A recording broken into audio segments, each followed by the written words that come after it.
Hello friends, welcome to Whirlpool. आज हम आपको वर्लपूल इंटेलीफ्रेश इन्वर्टर रेफ्रिजरेटर के सर्विस टेस्ट रूटीन के बारे में बताने जा रहे हैं।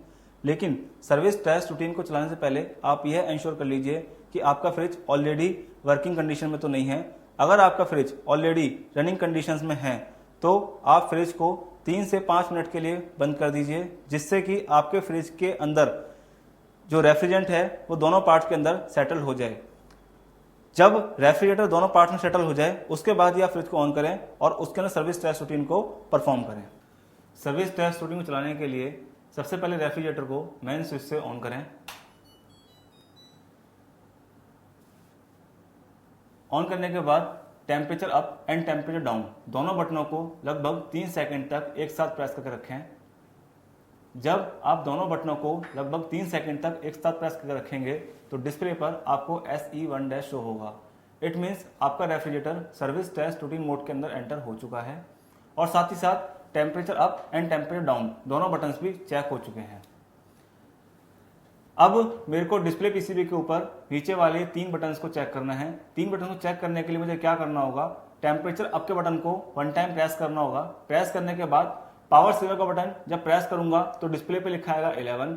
जब इंटेली सेंसर बटन प्रेस करूंगा डिस्प्ले पे लिखा आएगा 12। जब फास्ट फ्रीज बटन प्रेस करूंगा डिस्प्ले पे लिखा आएगा 13।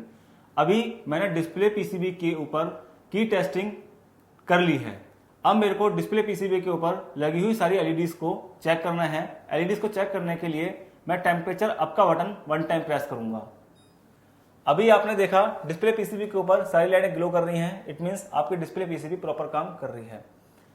अब इससे अगला स्टेप आता है, वो आता है FC door testing mode. FC door testing mode में एंटर होने के लिए आपको टेम्परेचर अप का बटन प्रेस करना है। जैसे ही आपने टेम्परेचर अप का बटन प्रेस किया डिस्प्ले पर आपको 30 शो हो रहा है। इट मींस आप FC डोर टेस्टिंग मोड के अंदर एंटर हो चुके हैं। अब FC डोर को चेक करने के लिए आपने जैसे ही डोर ओपन किया डिस्प्ले पे आपको शो हो रहा है 31। बंद किया डिस्प्ले पे हो रहा है 30। ओपन किया शो हो रहा है 31। बंद किया शो हो रहा है 30। इट मींस आपका FC डोर के अंदर लगा हुआ FC डोर स्विच सही काम कर रहा है। FC का मतलब होता है फ्रीजर कंपार्टमेंट डोर स्विच को आपने चेक कर लिया है। अगर मान लीजिए FC डोर ओपन करने पर यह नंबरिंग चेंज नहीं हो रही है, इट मींस हो सकता है कि आपका FC डोर स्विच खराब हो या उसकी वायरिंग लूज हो या थिम्बल्स के ऊपर कार्बन आ गया हो और हो सकता है कि मेन बोर्ड भी खराब हो सकता है। इससे अगला मोड आता है, वो आता है RC door testing mode. RC door testing mode में जाने के लिए आपको दोबारा से टेम्परेचर अप का बटन प्रेस करना होगा। जैसे ही आपने टेम्परेचर अप का बटन प्रेस किया डिस्प्ले पर आपको शो हो रहा है 40। जैसे ही आप RC डोर ओपन करेंगे डिस्प्ले पर शो होगा 41। क्लोज करेंगे शो होगा 40। ओपन करेंगे 41, क्लोज करेंगे 40। अगर डोर ओपनिंग करने पर यहां पे नंबरिंग चेंज हो रही है, इट मींस सब कुछ सही है। अगर नंबरिंग चेंज नहीं हो रही है तो हो सकता है RC डोर स्विच खराब हो सकता है वायरिंग में दिक्कत हो सकता है थिम्बल्स के ऊपर कार्बन आ गया हो और हो सकता है मेन पीसीबी के अंदर भी खराबी हो सकती है। इससे अगला स्टेप आता है, वो आता है compressor testing mode. Compressor testing mode में एंटर होने के लिए आपको फिर से टेम्परेचर अप का बटन प्रेस करना होगा। जैसे ही आपने टेम्परेचर अप का बटन प्रेस किया डिस्प्ले पर लिखा आया 50। कंप्रेसर टेस्टिंग मोड में जाकर के कंप्रेसर को स्टार्ट करने के लिए आपको पावर सेवर या फास्ट फ्रिज दोनों में से कोई सा एक बटन सिलेक्ट करना होगा और उसे प्रेस करना होगा। जैसे कि मान लीजिए प्रेस करता हूं फास्ट फ्रिज। मैंने फास्ट फ्रिज बटन प्रेस किया, डिस्प्ले पे लिखा है 51। इसका मतलब यह है कि फ्रिज की मेन पीसीबी ने कंप्रेसर को सप्लाई दे दी है और कंप्रेसर में स्टार्ट हो चुका है। अब आपको कंप्रेसर की सप्लाई को कट ऑफ करना है, बंद करना है। तो कट ऑफ करने के लिए, बंद करने के लिए आपको दोबारा से पावर सेवर या फास्ट फ्रिज दोनों में से कोई सा एक बटन प्रेस करना होगा। जैसे मैंने वो बटन प्रेस किया अभी मेन पीसीबी ने कंप्रेसर सप्लाई को कट ऑफ कर दिया है। इससे अगला स्टेप आता है, वो आता है हीटर से टेम्परेचर अप का बटन प्रेस करना है तो डिस्प्ले पे आपको शो होता है 80। अगर 80 शो होता है इट मींस आपका FC सेंसर सही काम कर रहा है। अगर यहां पे शो होता है 81 इट मींस आपका FC सेंसर खराब है, या 82 शो होता है तो भी आपका FC सेंसर खराब है। ऐसे अगला मोड आता है RC sensor testing mode. RC sensor testing mode में जाने के लिए आपको दोबारा से ही टेम्परेचर अप का बटन प्रेस करना होगा और डिस्प्ले पे शो होगा 90। अगर 90 शो होता है इट मींस आपका आरसी सेंसर सही काम कर रहा है। अगर 91 शो होता है तो सेंसर खराब है। अगर 92 शो होता है तो सेंसर खराब है। इससे अगला स्टेप आता है ambient sensor testing mode. Ambient sensor हमारे इस स्विच के अंदर एफसी डोर हिंज के ऊपर लगा हुआ होता है। अगर टेम्परेचर अप का बटन प्रेस करने पर डिस्प्ले पर आपको A0 शो होता है इट मींस आपका एम्बिएंट सेंसर सही काम कर रहा है। A1 शो होता है इट मींस आपका एम्बिएंट सेंसर खराब है, या A2 शो होता है तो भी एम्बिएंट सेंसर खराब है।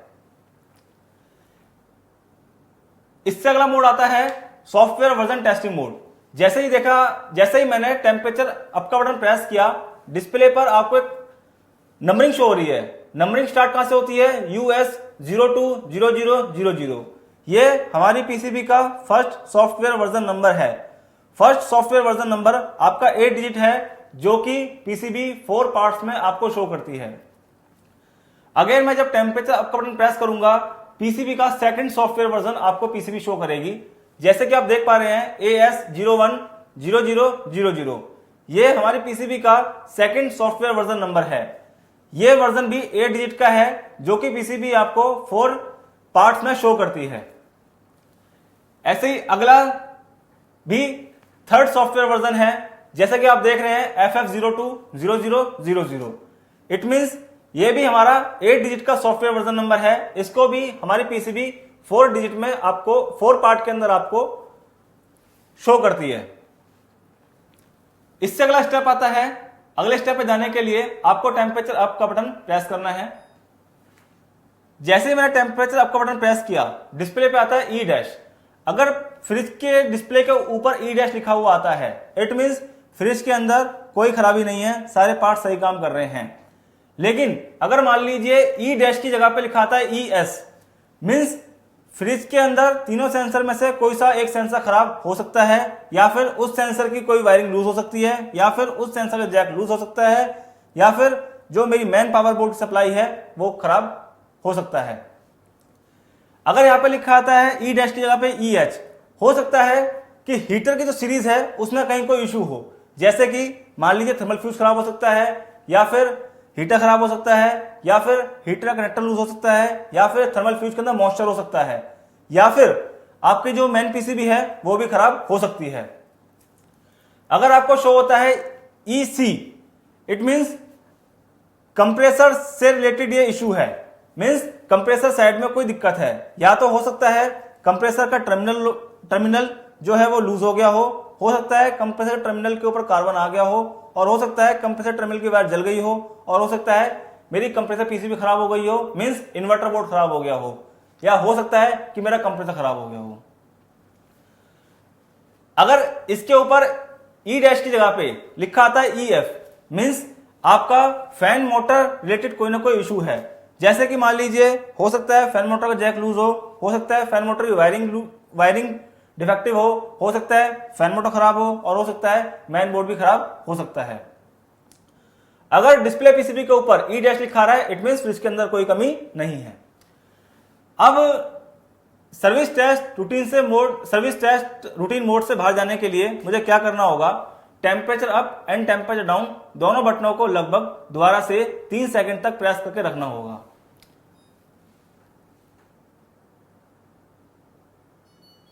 जब मैंने दोनों बटनों को 3 सेकंड तक प्रेस करके रखा तो डिस्प्ले की सारी लाइटें एक साथ ग्लो करी और HI लिखा आया। उसके बाद मेरा fridge by default previous setting पे जाके काम करना स्टार्ट कर दिया।